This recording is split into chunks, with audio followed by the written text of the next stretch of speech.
नमस्कार, आप देख रहे हैं केबी लाइव न्यूज और मैं हूं आपके साथ विकल्प कुमार, कैमरामैन मुकेश के साथ। आज हमारी उपस्थिति बिहार के कैमूर जिला चैनपुर प्रखंड के अंतर्गत हाटा नगर पंचायत में है, जहां पे मेरे पीछे जो अभी एक नामचीन नेता खड़े हैं, जैसा कि आप इनका गेटअप देख सकते हैं, किसी पर्चे के मोहताज नहीं है।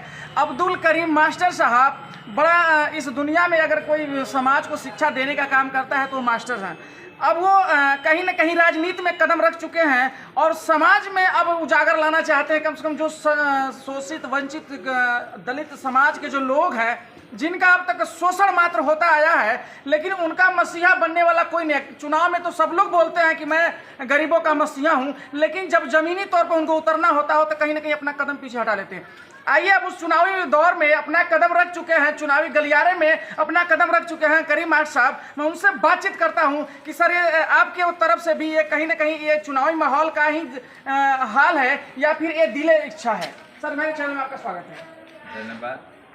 मैं आपके चैनल को बहुत बहुत बधाई देता हूँ। जी, शुक्रिया। सर, चुनाव में तो सारे लोग वादा करते हैं कि मैं ये करूंगा, मैं वो करूंगा, मैं गरीबों का मसीहा हूं, लेकिन कहीं ना कहीं आपकी जो छवि है सर, मास्टर है, क्योंकि आपने समाज को एक ज्योति दिया है।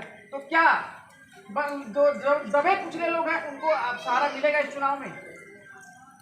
सबसे पहले तो मैं अपने पार्टी के मुखिया आदरणीय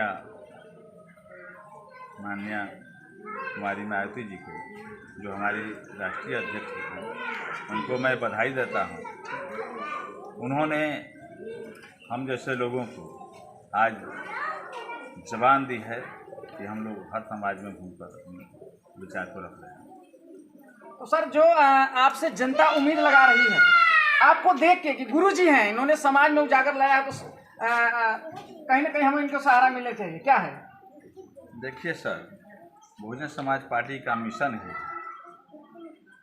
कांसी राम साहब कहते थे कि जब तक बहुजन समाज अपना हुक्मरान नहीं बना लेगा तब तक समाज का परिवर्तन होगा। क्या लगता है, जैसे कि मैंने भी सुना है, महापुरुषों का कहना था कि अपने दीवारों पे जाके लिख दो कि हम इस देश के हुक्मराने हैं, तो क्या वो समय आ गया है लिखने का? जी सर, एकदम।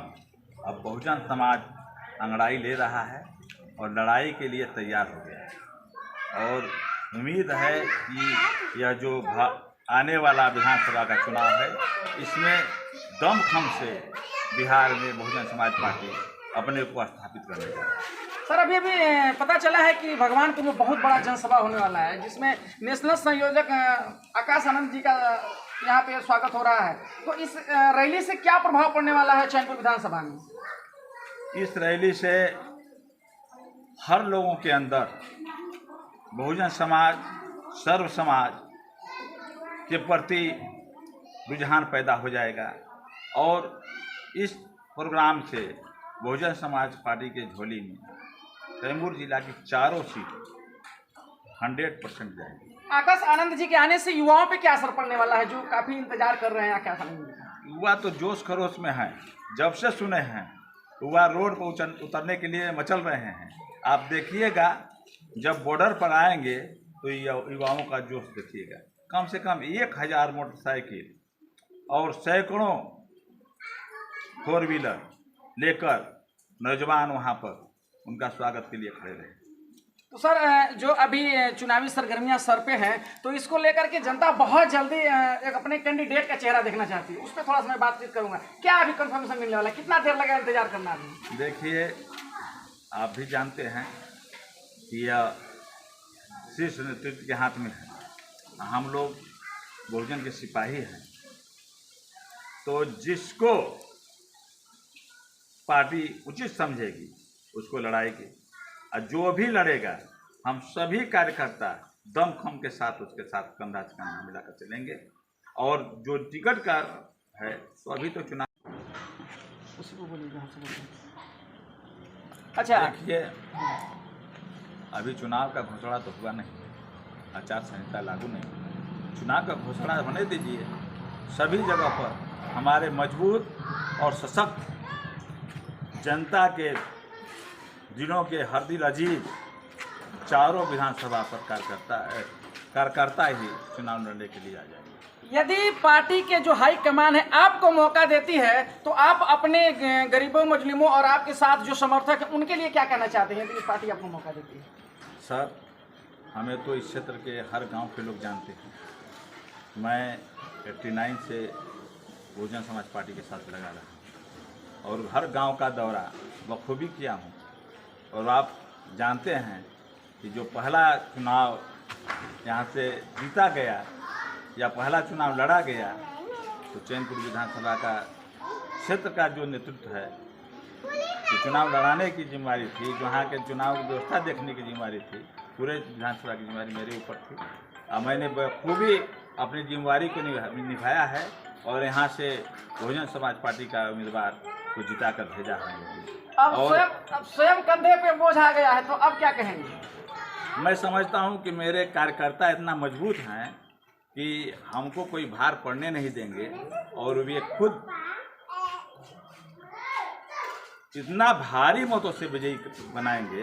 यदि पार्टी मुझे चुनाव लड़ाती है तो इसका कोई पूर्व में कोई आंकड़ा नहीं रहा जी। हाँ।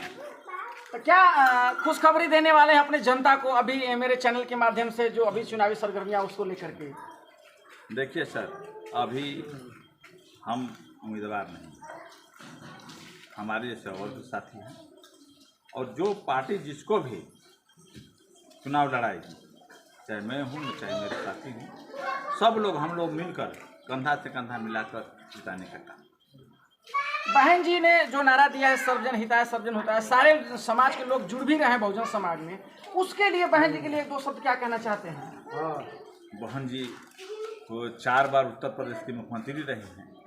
उनके शासन काल में तो आपने देखा है कि जितने भी गुंडा तत्व है वह स्टेट छोड़कर बाहर चले गए थे, गुंडाई खत्म हो गई थी और विकास का एक बड़ा आयाम शुरू हो गया था और जो दलित मजलूम था सब खुशी से झूम रहा था और किसी के ऊपर कोई भी जो अप्रिय घटना नहीं हो रही थी और अगर कहीं किसी पर हो भी जाती थी तो करने वाले लोग इतना ज़्यादा प्रताड़ित किए जाते थे, इतना ज़्यादा दंडित किए जाते थे कि उनके साथ पूछते जाते थे।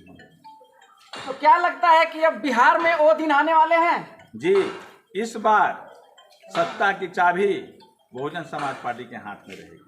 चाहे सरकार किसी की बने, बस बहुजन समाज पार्टी जिसको चाहेगी सत्ता के सिंहासन को ही।